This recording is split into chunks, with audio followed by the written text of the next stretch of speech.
I just couldn't be more proud of these guys. First of all, for this game and just how resilient they were within the game. Obviously, we jumped on them pretty quick early, but they had some explosive plays, and I feel it's the one thing that's disappointing is we gave us some explosives, and we didn't have the explosives, but the takeaways and taking care of the football ourselves was huge. But just the fight and the belief. I think there's some teams that hope they can find a way. I think our guys really understand that they get in these spots, they're going to make it happen, and nothing's going to be given to you. You got to earn it. These guys have done that since day one. They've worked for this situational football, fourth downs, whatever it might be. I think a lot of the things that are a part of our identity stuck out tonight, and so I think tonight is just a small piece of what this team is all about when it comes to our full season and even over the last 2 years, taking the things that we've learned, and it's still not perfect. There's some missed opportunities that we had to stay on the field, some missed opportunities that we had to get off the field, but we take those, and again, that gives you a lot of understanding that there's a lot more room to be better. Thanks, Coach. If you have a question, raise your hand. We'll get to you. Let's start with Charlie in the front. Yeah, Coach, what do you see from Ty in the offense in that final drive? Go ahead. Just not panicked. Try to find a way to get the next first down. It starts with one, and just focus on the next play, and never worrying about the what ifs, the situations. Just focusing on the moment. Get your call in, get your pass protection set, get your check made, whatever it is, and go out there and just execute the best you can. And when it goes well, you stay on the field, and that's what these guys did. So I'm proud of Ty, and just the way he executed. Obviously, the fourth down was a big one. Let's go to Nick, middle room. Yeah, walk us through the decision to go for touchdown on that fourth down. I figured it was 29 yards shorter than the last time we needed a touchdown here, so probably percentages were much more in our favor. But no. I feel like there's a confidence you have in the offense, okay, to get the 2 yards. We didn't need to have a touchdown on that play, but we needed the 2 yards. And I think there's also a piece where backed up like that, you got confidence in your defense, and in that situation, you got a chance to score, you got a chance to get a stop, and you also got a chance to maybe get the ball back again. And obviously, all those things. There's some things that don't work for you to be in that spot, and some things that do work for you to be in that spot to where you get two chances at it. So, again, just a lot of trust in our guys on both sides of the ball that we can get it done. We got two questions on the far left. Let's go with Katie, then Colin. Go ahead, Katie. With the win, your team clinched a spot in the SEC championship. Just what does it say about the journey this team's been on this year to get here, and then do you think your team has done enough also to clinch a spot in the playoff? Oh, yeah, I definitely do. Definitely believe that we've got that type of team, 7-1 in the SEC, and as many ranked teams as we had, and then winning a rivalry game here on the road shows a lot of grit, what this team's all about. But I think it goes back to week one, and what you can believe from what people tell you, who you are, and it really comes to life. And the character of this team really never wavered. They dug in, and it's been a grind for these guys because they really knew that it was a backs to the wall type of journey it was going to be with the way week one went. But we got some guys healthier after week one, week two, week three. Even the guys that were out there playing, they got healthier, and our guys were playing probably their fastest football here over the last third of the season, just physically. And so they stayed the course. They kept playing and kept getting better. And so, again, there's still things we can get better at, and so that's the exciting part. Colin, go ahead. Hey, Kalen, just the connection and the trust that you guys had in this identity, kind of emerging as a big-time record. What did you see out of in this one to make him such a big target? Yeah, I mean, I told Isaiah a long time ago when we got into the SEC games, that this is where the offense, the ball will find him in big moments. And, we have so many guys that we rotate in, 4 or 5 guys that are really a part of the rotation most weeks, and sometimes it doesn't end up going his way. But tonight, he found opportunities and he took advantage of them.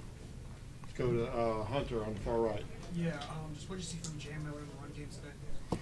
Yeah, I think it isn't just about tonight. I think we took some steps against Oklahoma. I think there were some things that we did against a very good defense there. A lot of people have struggled to run the football against them, and I thought there were lanes, and I thought there were things that we did that we hit on, and also some things that we didn't quite execute, and we took another step on that tonight. And we needed it, but it's just continued to be a work in progress, and it keeps getting better. And we face really good fronts each and every weekend. There's just dynamic players. There's big players and up front that we got to block and move. And I think our communication's gotten better with the offensive line. I think we've emphasized it obviously more and more, and they I think are starting to really get a belief that they can make it happen. And I can't wait to see what the next step is next weekend. We got a question from Alex in the middle of the room. Just with Jam coming off the field, do you have anything on his status? And then with Connor Talton from the big what do you see from him bouncing back? Mm-hmm. Yeah. Yeah, with Jam, I know he's got a lower leg injury, and we'll have to evaluate that here going into Monday. Probably more information on Monday. And then Connor, I'm just really proud of him, and that he's been kicking really well in practice. I know that what matters is in the games, but that 45-yarder, I think it was right around that, the first one into a little breeze.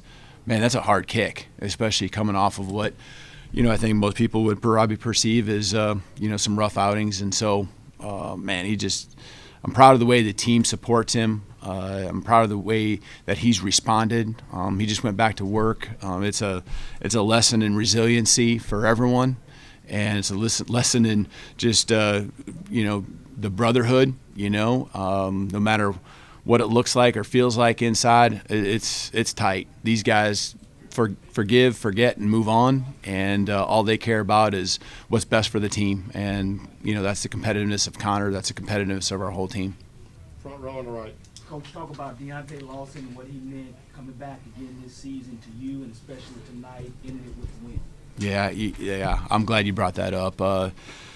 He's one of those guys. When I talk about guys playing faster and at their best at the end of the season, week 1, week 2, the first probably third of the season, he's, I don't know exactly number of months, but coming off of last year's injury, really didn't get many reps live in camp, and I think it showed. Early in the season, week 1, for sure. And the next couple of weeks, he just stayed the course. We got that bye week and started feeling a little bit more. But the last half of the season, you can see him feeling good about what he's doing. It's not just his plays on the field, but it's his energy, the confidence that he has, and that's so important for us because he's a huge leader on our football team.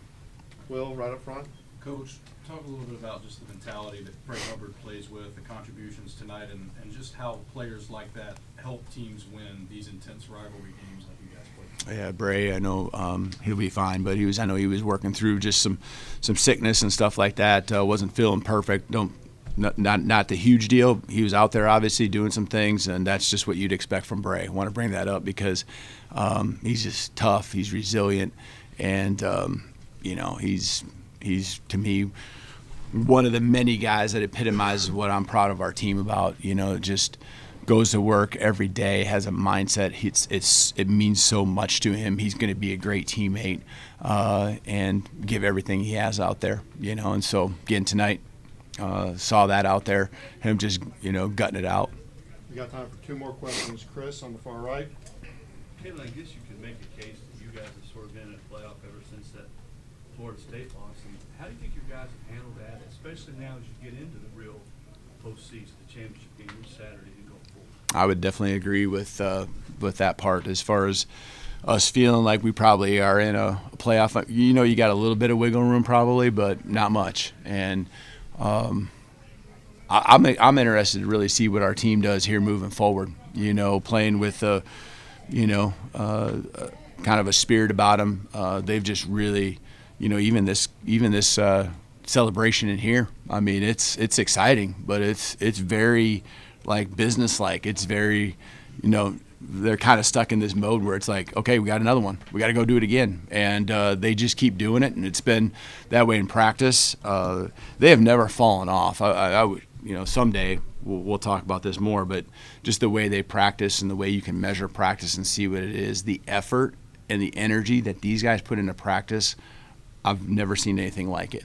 And you can see it, you can hear it, but you can also, you know, quantify it with, you know, just the level of intensity, you know, that you have with the technology that we have these days. And just, you know, it wasn't perfect. I mean, I know there's some things that we're disappointed in as far as letting them move the ball down the field. I know there's some times where we really felt like, God, we got to stay on the football field. But they have had their backs to the wall, and I'm really proud of the way they've just continued to grit and grind. And, you know, this is the team that I think we thought we had at the beginning of the season.